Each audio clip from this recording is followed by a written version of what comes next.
Salut à tous. Alors la vidéo que je fais aujourd'hui, on va voir comment remplacer la carte électronique.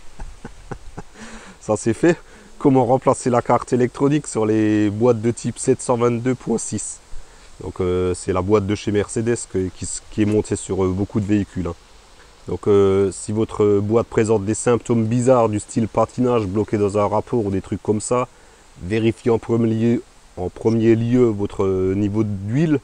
Vérifiez que vous êtes à jour avec la vidange et vérifiez aussi le faisceau qui va du TCM jusqu'à la prise de boîte.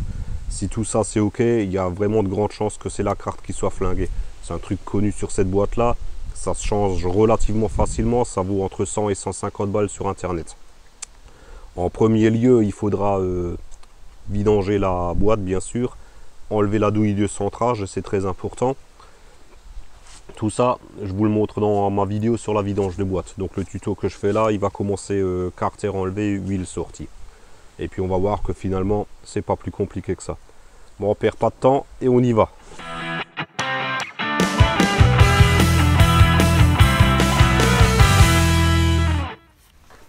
Alors on commence par défaire la petite patte ressort là, donc qui tient avec un Torx 30.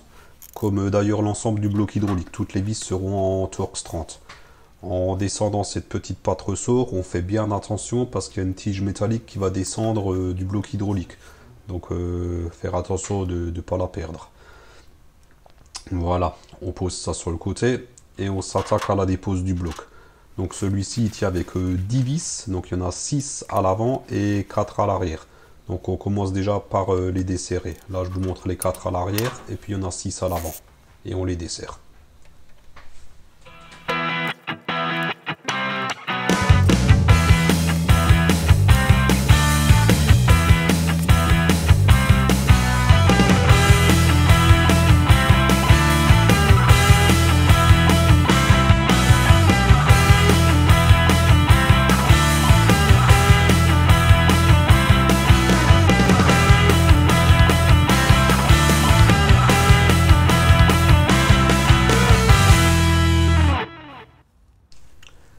Donc pensez à bien laisser deux vis, une à l'avant, une à l'arrière, comme moi, pas entièrement défaites. De cette manière, le bloc il vous tombera pas sur le coin de la figure. Hein.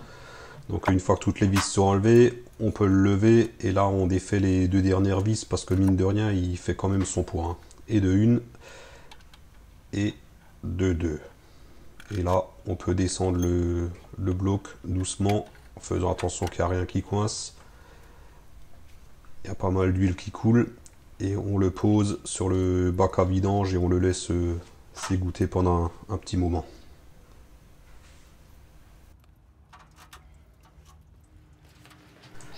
Alors toujours avec notre Torx 30, on enlève les lames ressorts qui tiennent les solénoïdes et on pose ça proprement sur le côté en tâchant de ne pas mélanger les solénoïdes. En effet, il y a 3 types de solénoïdes différents, donc il ne s'agit surtout pas de les mélanger et de remettre chaque solénoïde dans son emplacement respectif au remontage.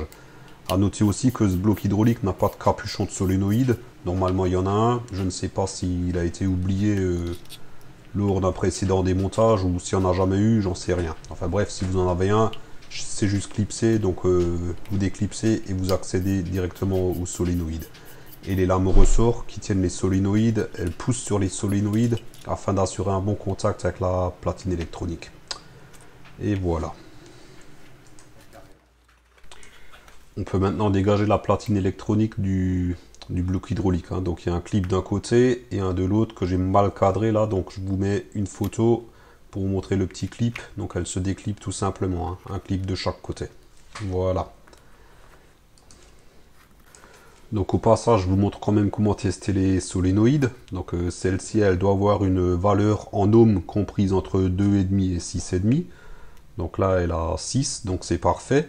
Donc chaque solénoïde doit avoir une valeur dans une fourchette bien définie. Donc là, je vous mets un petit schéma qui vous explique l'emplacement de chaque solénoïde, enfin d'ailleurs de tous les éléments qui constituent le bloc hydraulique. Et vous pouvez voir les valeurs de chaque solénoïde. Donc après avoir nettoyé le bloc hydraulique, parce qu'il y a quand même pas mal de limailles de fer dessus, on positionne la nouvelle carte électronique et on la clip d'un côté et de l'autre. Si ça coince un peu, n'hésitez pas à tirer sur le clip, c'est toujours mieux que de le casser. Voilà, et une fois que c'est en place, elle ne bouge plus. À partir de là, on peut remettre les solénoïdes en place, bien sûr après les avoir nettoyés, parce que pareil, elles étaient remplies de pas mal de limailles de fer. Donc chaque solénoïde a sa place respective et bien positionnée. On le sent quand elles sont mal positionnées, on le sent. Donc celle-ci, elle était mal positionnée, je la remets et là, elle est bien en place. Donc là, on peut remettre la lame ressort avec sa vis et puis on fait pareil avec les deux autres groupes de solénoïdes.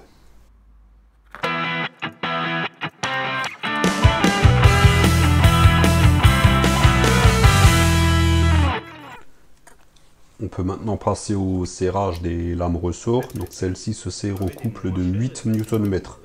Donc comme son nom l'indique, c'est des lames ressort, donc elles s'écrasent un petit peu avant de déclencher la clé.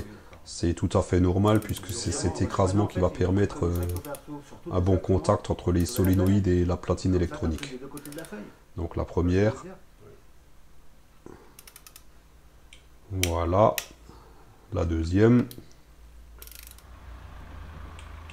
Et la troisième. En fait, j'ai réparé, je me suis occupé en fait de la maintenance. Et voilà. Puis les sacs sont transparents en fait. Non. Avant de remonter, pense à vérifier que le linguet du sélecteur est bien à l'intérieur car il coulisse vraiment librement. Hein. Donc c'est important qu'il soit vraiment à l'intérieur. Donc voilà, le bloc est prêt à être remis dans la boîte de vitesse. Donc on le présente. C'est quand même pas évident à bout de bras parce que mine de rien, il fait son poids. On vérifie que le linguet est bien à l'intérieur. Si des fois il ressort en manipulant, veillez bien à ce qu'il soit à l'intérieur, sinon vous risquez de le casser. Et là, on peut remonter le bloc. Voilà, je vérifie une dernière fois, il est bien à l'intérieur. On met le bloc en place, c'est vraiment pas évident parce qu'il fait son poids. Voilà. Là, il y est. Et là, on se dépêche de mettre une vis au milieu de chaque côté.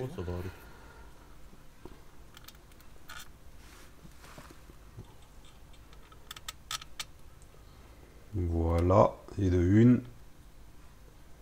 On la fait prendre juste un petit peu, histoire de se soulager, qu'on puisse lâcher tout ça. Et de deux. Voilà. Et à partir de là, on peut positionner toutes les vis et puis les approcher avant d'effectuer un serrage à la clé dynamométrique.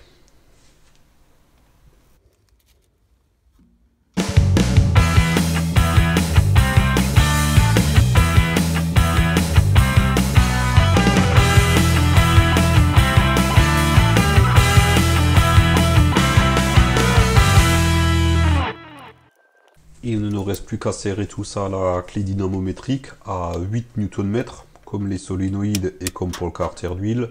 On fait les 10 vis l'une après l'autre. Il n'y a pas d'ordre de serrage du fait que c'est métal contre métal. Il n'y a pas de joint entre les deux. Donc vous pouvez serrer dans l'ordre que vous voulez. Juste faire attention de ne pas en oublier. Au pire, faites 2 passages, comme ça vous êtes sûr. Voilà. Et puis la petite dernière.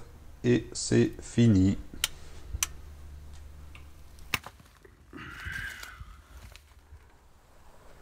Bon ben ça y est, le bloc hydraulique est remonté. Donc là, il vous reste plus qu'à refermer votre carter, remettre votre douille de centrage, à remettre votre huile dedans. Vous pouvez rajouter un demi-litre en plus tranquillement, hein, puisque le bloc hydraulique il contient un bon demi-litre. Donc vous pouvez mettre ça en plus tranquillement. Vous partez faire votre tour de chauffe pour la prise de niveau, un éventuel appoint si nécessaire. Et puis bah ma foi, ben c'est tout. Hein. Voilà. Il y a quand même un truc important à savoir, hop, c'est que si votre boîte elle était en défaut avant de commencer à déposer la platine électronique, malgré la platine neuve, elle restera en défaut. Donc il vous faudra obligatoirement un appareil de diagnostic pour enlever le mode défaut sur la boîte. Un appareil bien sûr capable de lire les défauts de boîte. Hein. Sans ça, votre boîte elle restera en sécurité malgré le bloc hydraulique neuf. Voilà. Si la vidéo vous a semblé utile, mettez un pouce en l'air, c'est toujours sympa. Sinon pour vous abonner, c'est juste ici. Moi je vous dis ciao, à la prochaine.